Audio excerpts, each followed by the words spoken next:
Renato Moicano takes on Benoit Saint Denis. And today we're going to be doing a full card in-depth breakdown for every single fight on UFC Paris. You know, we're going to get into this. This is an unbelievable card. Things are going to heat up this October. If any of you guys have been wanting breakdowns, okay, since I've been gone for the last month and a half, we're going to be doing breakdowns. So, you know, we've got some great cards here. A lot has happened over the past month and a half. But we'll discuss that as we go on into this video. Of course, you know, we're going to do a little bit of a breakdown. I know a lot of you guys have been asking about Nora versus Jacqueline Calavanti. So we're going to be going into that one in depth. But the first one that we're going to do is Balagioki. So I've kind of got to go with Chris Duncan in this one. Honestly, Balagioki, he's pretty good. He got a lot of hype coming up for the Dana White Contender Series. You know, if you get a finish on the Dana White Contender Series in the first round, everyone's going to pick you to win your first fight in the UFC. And he did win his first fight in the UFC. But to be honest, it was really underwhelming. He had a little bit of a pit-pat jab decision. And, you know, Chris Duncan, fair enough, he got absolutely fucking destroyed in his last outing against Manuel Torres, which is not a good look. But I think Manuel Torres comes after people a lot harder than Balagioki. And I just don't see Balagioki doing that. I think Chris Duncan's going to be able to weather the storm, that you know, peppery jab of Balagioki, and I think he's going to be able to pull this one out the bag. I'm going to go with Chris Duncan by decision.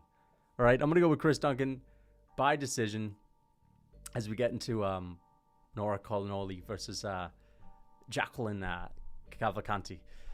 I mean, Nora Cavaloni's been an absolute fucking nightmare to deal with ever since she stepped foot in the PFL. And there were always questions surrounding whether or not she would be a good fit for the UFC. And, you know, we're about to find out. I believe this is her UFC debut. Jacqueline Calavanti, she's got the frog physique. And there's a little bit, she's definitely got a little bit of spring to her. There's that. So we go Nora Cavalcanti, PFL vet, sort of been on our radar. She's been on everyone's PFL Europe and everyone's radar. And Jacqueline Calavanti, who's got the springiness due to the frog physique. Dude, I can't be fucking serious about this fight. I'm sorry. I can't be that serious about this fight. Honestly, dude, I'm probably going to go with... Honestly, I might go with Jacqueline Cavalcanti. She's got the springiness, and I honestly believe that that's going to bring her to victory. Now, again, Nora Colonoli's been on absolute tear. Can't even... Dude, it's been a minute since I've recorded a video. She's been on a fucking tear in the PFL. Have I actually checked a record? I've not actually checked a record. I don't think I've ever seen her fight. So I am going to go with Jacqueline Cavalcanti. I'm going to guess that both of these ladies, honestly, I feel like I've never seen them before. Maybe they're making their UFC debuts, but to be honest, they're not rocking the black and white Dana White Contender Series colors on their photos. So they've definitely fought in the UFC. I think Jacqueline Cavalcanti might honestly pull this one off. I might do an in-depth breakdown on this tomorrow morning before the fights, but we'll see. I'm going to go with Cavalcanti on that one. Daniel Perez versus Victor Altamirano. To be honest, Victor Altamirano, I believe, has had a fight in the UFC. I believe he's lost. You know, I'm going to be honest here. I haven't really done a lot of research into this one, but I'm going to go with Daniel Perez. I just have a feeling that he's going to get it done. I'm going to go with Daniel Perez by the vibes this time. Eileen Perez versus Daria Zelezniakova. I'm going to go with Eileen Perez. She's been here. She's done that. And, you know, she's worn the t-shirt. Eileen Perez, you know, had the interviews with DC. She's had the viral moments on Instagram. Whereas Daria, she's just not been able to really put together a win streak for us to even really know who she is. So you got to have to kind of err on the side of, well, we know who that is, so we're going to pick her to win. I'm going to go with Eileen Perez on this one. I'm going to go with a Gogo Plata. Maybe a armbar WMMA style of submission. This is actually going to be a good one. Taylor Lapilus versus Vince Morales. To be honest, I've got to go with Taylor Lapilus. I just think that his jab has been a little bit crispier. I think his jab has been a little bit crispier. To be honest, I've not really done my Taylor Lapilus tape study recently, but I've seen Taylor Lapilus fight before. You know, he's kind of a mix between Morgan Chedier and who's the other guy? Fucking William Gomez.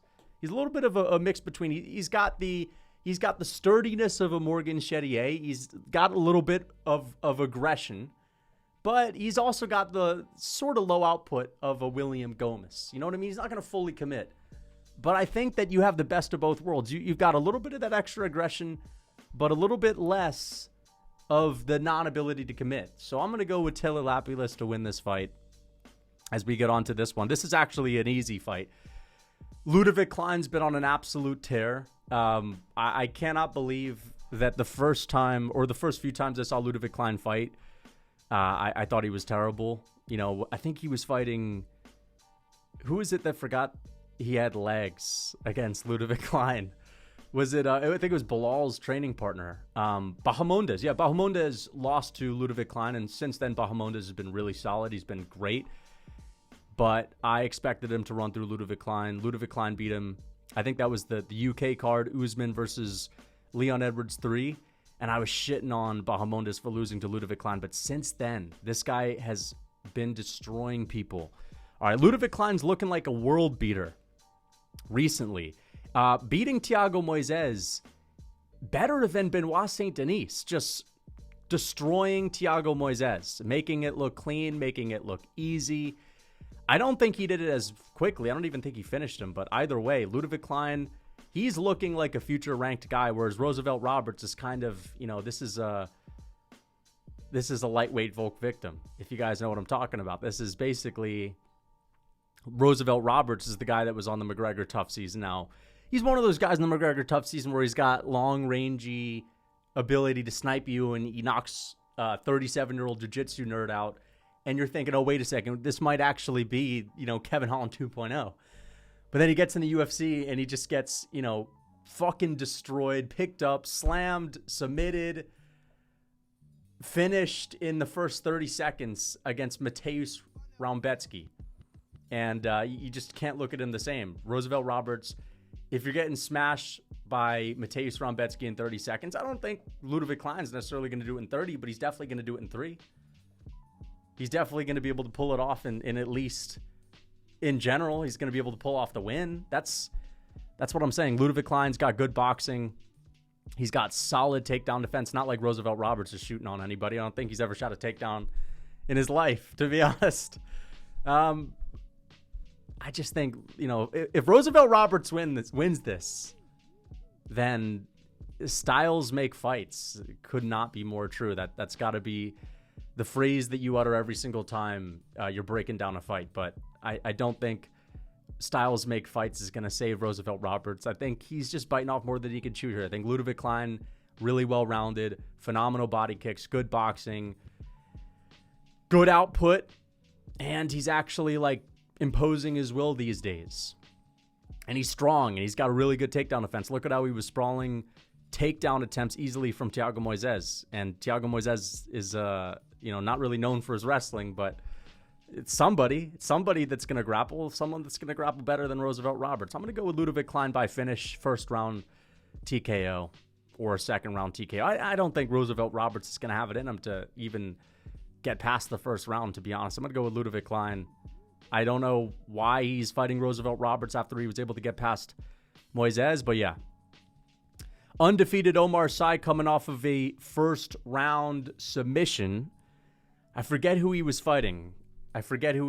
Someone that also freaking came out of the Dana White Contender Series. Not the Dana White Contender Series. He fought someone that was on the road to the UFC, submitted him in the first round.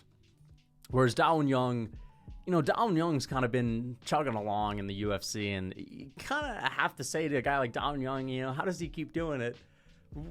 Well, how does he keep doing it? Literally, we don't even remember him. So he's able to fight, and just it slips out of our memory. Whereas Omar Sy, I remember this guy's 10-0, undefeated, first round rear naked choke.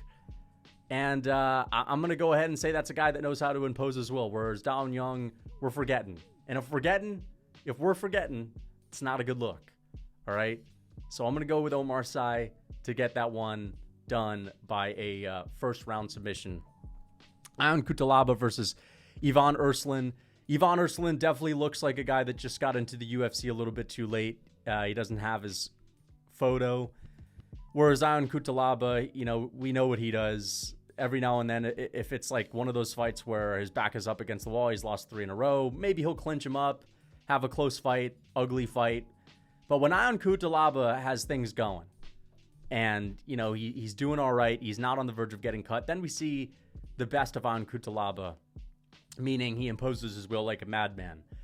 Now, obviously, the best of Ion Cutelaba comes without an IQ.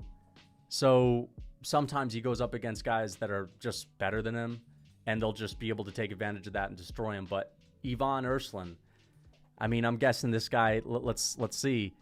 He's from Croatia. He looks a little bit old. He's probably just gotten the UFC. Unless he's just fresher than Ion Cutelaba, maybe coming out of one of those Polish promotions where you're able to take sauce, then you got to come off for the UFC, but you still got some remnants in your system. Maybe he's going to have a little bit of that extra pop. But I just think Ion Cutelaba, he's so tested in the UFC. I think he's going to be able to pull this one out. I'm going to go with Ion Cutelaba by a first-round finish. First-round ground and pound finish.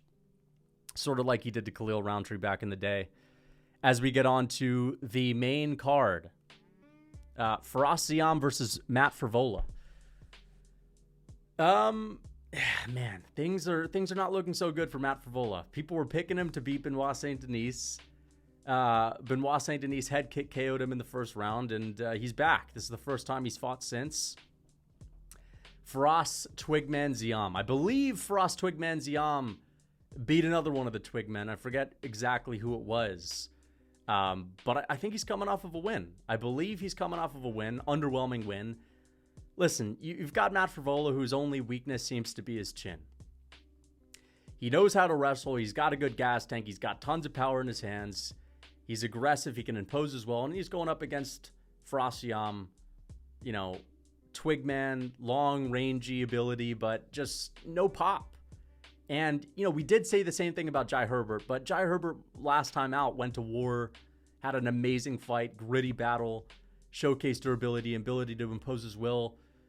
I just don't know if we're going to see that at a Firas Ziam. Every now and then one of these guys, they'll surprise you with an aggressive performance, but I think that Matt Frevola, I don't see Firas Ziam turning up the heat and looking like a K1 world champion tomorrow. I think Firas Ziam's going to go in there, he's going to clinch, he's going to throw a couple of teeps, and he's not going to commit, and I think Matt Frevola is going to take him down.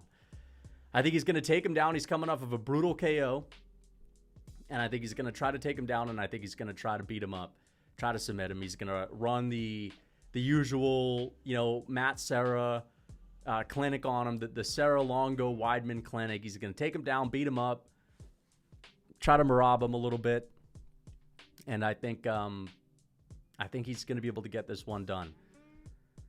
Speaking of Merab, that fight was actually closer than people thought. I just got to be honest about that. MMA Guru's right. That fight was way closer than people thought. I think Merab won, but that was, dude, it was extremely close. All right? O'Malley definitely won the 5th round. O'Malley 100% won the 3rd round. First round was close. That's all I got to say about that. It was actually pretty close. Morgan Chetier. I thought Merab won, but while I was watching the 3rd round, I was like, wait a second. O'Malley, if he wins the 4th and 5th, he wins the fight. He won the 5th. First round was close. O'Malley definitely got 2 rounds. That's all I got to say. Morgan Chetier versus Gabriel Miranda. Morgan Chetier has a, 19-10 record, which is unreal because if you just look at the record, you're going to say, oh, this guy's cooked. He's winning one, he's losing one, he's got an Anthony Smith record, but his skill set is unbelievable. He had a war with Sheppy Mariscal, had an absolute war at the apex of Sheppy Mariscal. Very close fight. A lot of people thought he won that fight, but either way, he looked phenomenal in that fight. He looked like a future ranked opponent in the 145-pound weight class. Morgan Chetier is legit. He's got phenomenal takedown defense. I believe he's a judo black belt. So that definitely helps. He's got really good cardio, unbelievable cardio. Good power, very fast, great kicks. We've seen him TKO people with body kicks before. Whereas Gabriel Miranda, come on, man. He just doesn't do anything exceptionally well. I'm going to go with Morgan Chetier. Really good striking, durable, imposes his will, great cardio, good takedown defense, good takedowns. Morgan Chetier is going to win this fight. He's in his hometown. He's probably going to dominate because he's going to have the crowd behind him. I think Morgan Chetier dominates Gabriel Miranda. I'm going to go with Chetier by a second round TKO. Kevin Doucette versus Brian Battle. This is a good fight. Brian Battle, Brian Battle has been all right. He's been all right. For whatever reason, he always seems kind of slow. He's powerful.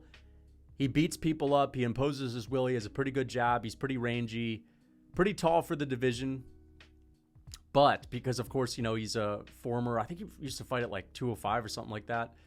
Lost a lot of weight. Kevin Doucette's a lot faster. And he has a very similar style to Adesanya. Okay? But he's just not got any of the same ability to put your lights out. He's not got crazy pop in his hands, right? We saw him with a great first-round submission in his UFC debut, so he has a ground game. That's always something to look out for. I think, he might be able to take Brian Battle down and submit him, but I think Brian Battle's got the power advantage. I think Brian Battle's got the experience advantage. Maybe I'm wrong. Let me check the record. 11-2, 10-2. Very close. Very close, but Brian Battle, I feel like he's been around a little bit longer in the UFC. I'm going to go with Brian Battle to finish Kevin Doucette in a war. I think this is going to be a war. And I think that Brian Battle just seems to have that dog in him. I think he's going to be able to wear on Kevin Doucette. I think he's going to have a little bit of a power advantage, of course. Wait a second. Lighter man skill set for Kevin Doucette. But Brian Battle's been easing into welterweight. The thing is, you're easing into welterweight and you're fighting an Angelusa who is a very short, stocky guy. Old, short, stocky. He doesn't really do anything exceptionally well. Angelusa is one of those guys that he's stubborn as a tree stump, and he's going to be there. He has certain stat lines that are never going to change. It could be the third round. He could have landed a Max Holloway number of strikes on him, and he's got the same durability. He's one of those guys, whereas Kevin Doucette's actually got a little bit of ability to make things happen on his own. He's not just being ran from the CPU department. He's actually training. He's actually doing things. And, he's got the ability to kick at range. He's got a lot of kicks. He throws a high volume of kicks. And I could maybe see Kevin Doucette just kind of skirting around the outside and upsetting Brian Battle with that Adesanya type of approach. With the lighter man skill, with the lighter man speed. Brian Battle's got the thud. He's got the durability. He's got the, I think he's got the danger factor. All right. And I think he's pissed off about that Angelusa fight. I think he's still pissed off about that one. I think he wants to get it back. And I think, Brian Battle's going to be upset. He's going to see red.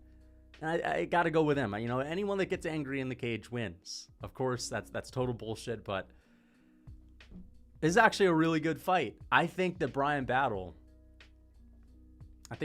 might be able to pull this one out. But he's going to be slow.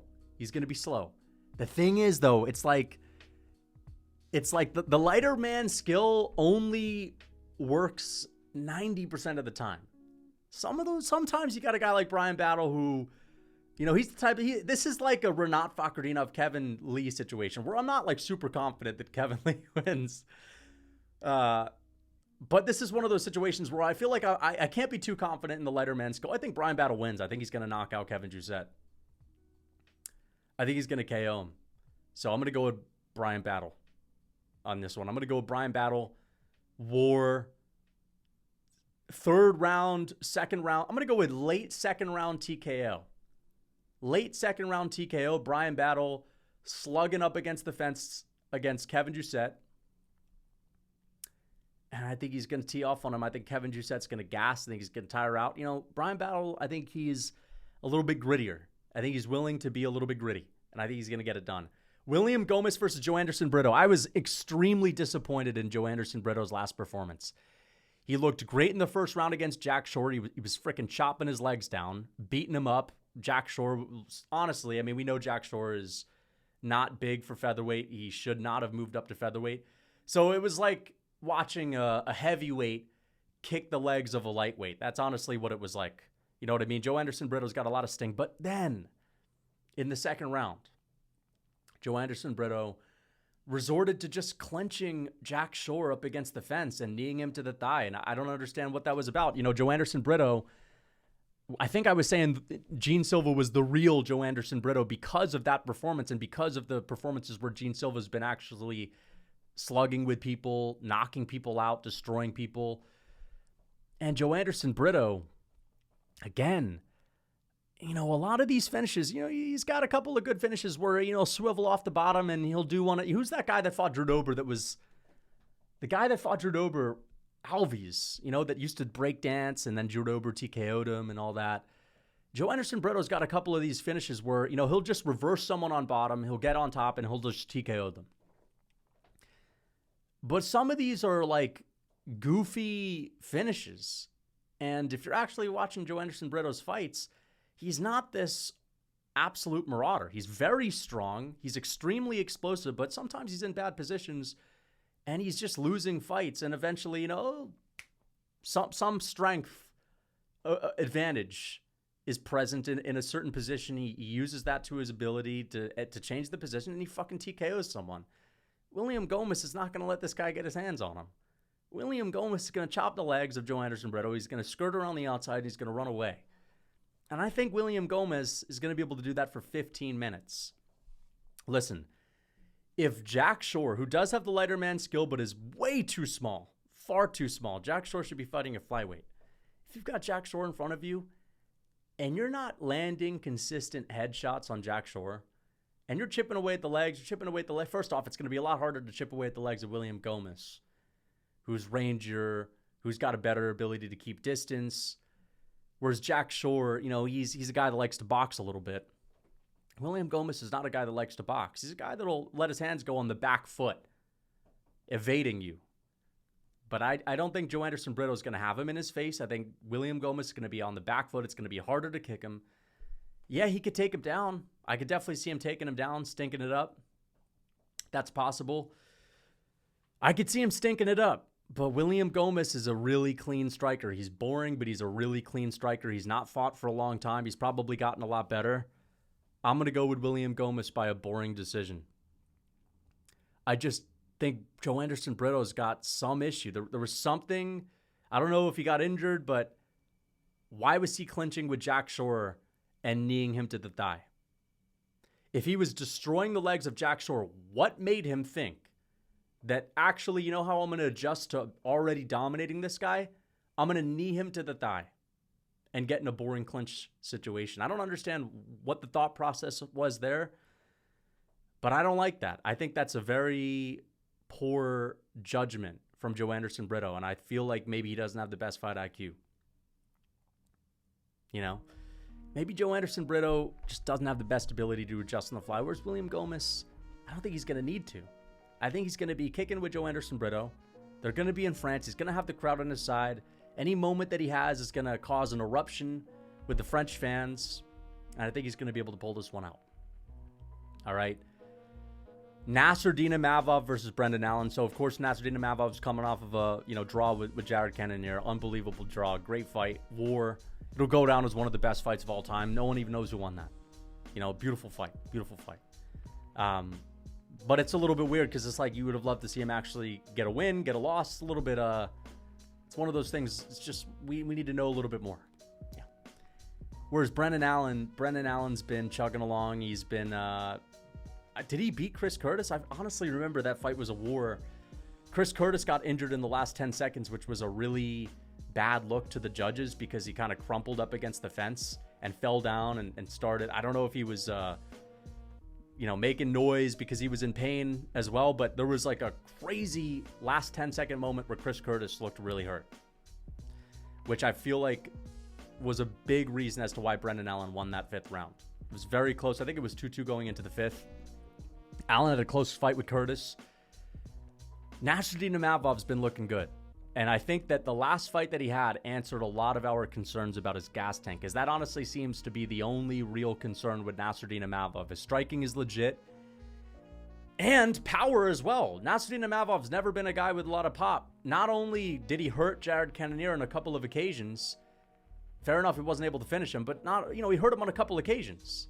In that 4th round, the judge almost stepped in. That really would have pissed me off. But Nasruddin Imavov was actually showing some pop. And Jared Cannonier, fair enough, he's taken a lot of damage, but still, actually not really. He's not taking that much damage. Either way, his gas tank looked great. He seemed to be coming on strong as the fight progressed with Jared Cannonier, whereas I thought Cannonier, because of his gas tank in the Vettori fight, his gas tank in the Adesanya fight, I was like, all right, well, we're a couple rounds into this. Cannonier is going to start to dominate him. Nasruddin looked a little bit tired in the 2nd, 3rd round. Then he caught a second win. Fair enough. Wait, actually, not even fair enough. I was about to say fair enough. Cannonier wasn't trying to grapple with him. Actually, Cannonier was trying to take him down, trying to clinch with him.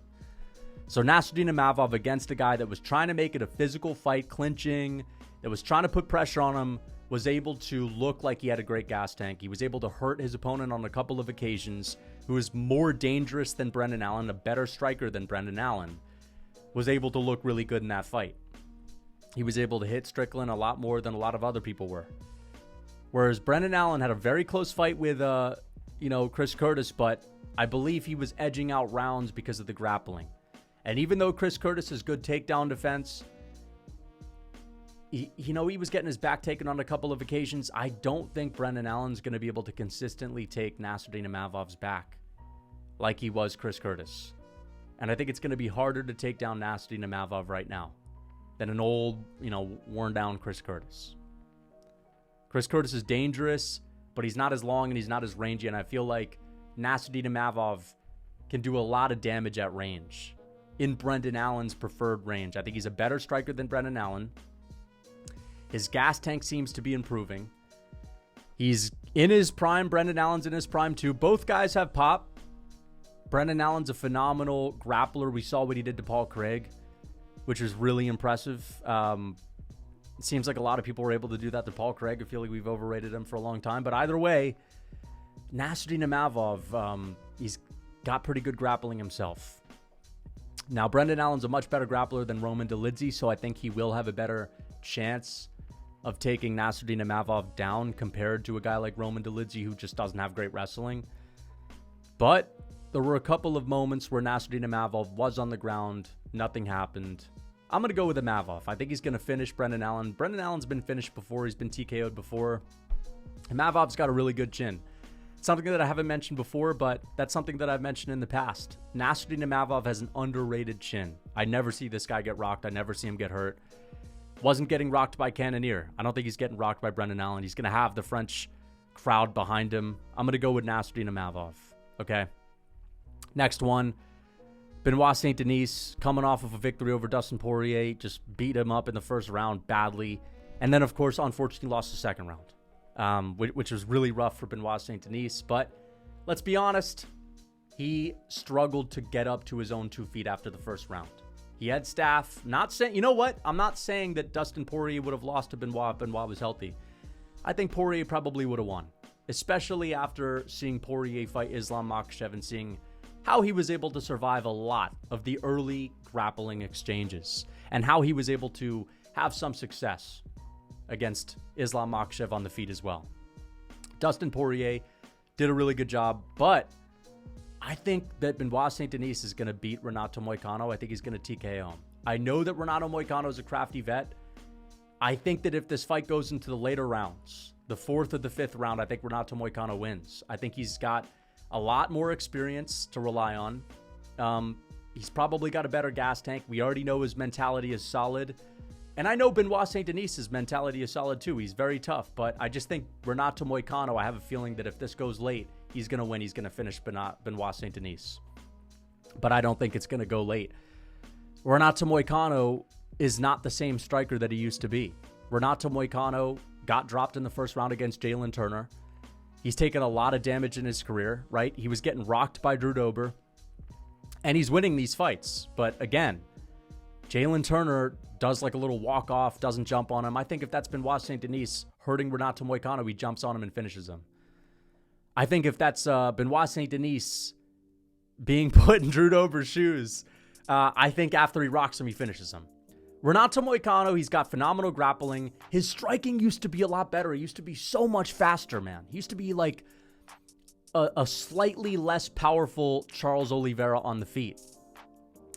He's got really good submissions, man. I know he's dangerous. I know he's going to be able to grapple with Benoit. I don't think that Benoit dominates him on the ground. I don't think that Renato dominates Benoit.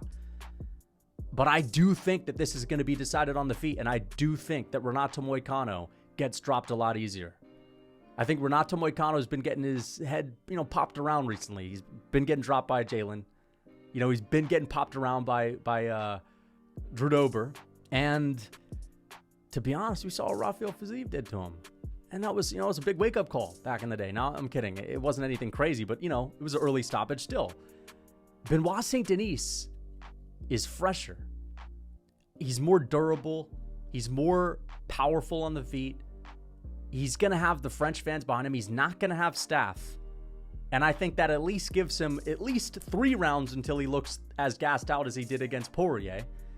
Dude, he's going to get in Renato Moicano's face and fuck him up. I think he's going to drop him. I think he's going to finish him. I think he's going to TKO him. I think he's going to put him out.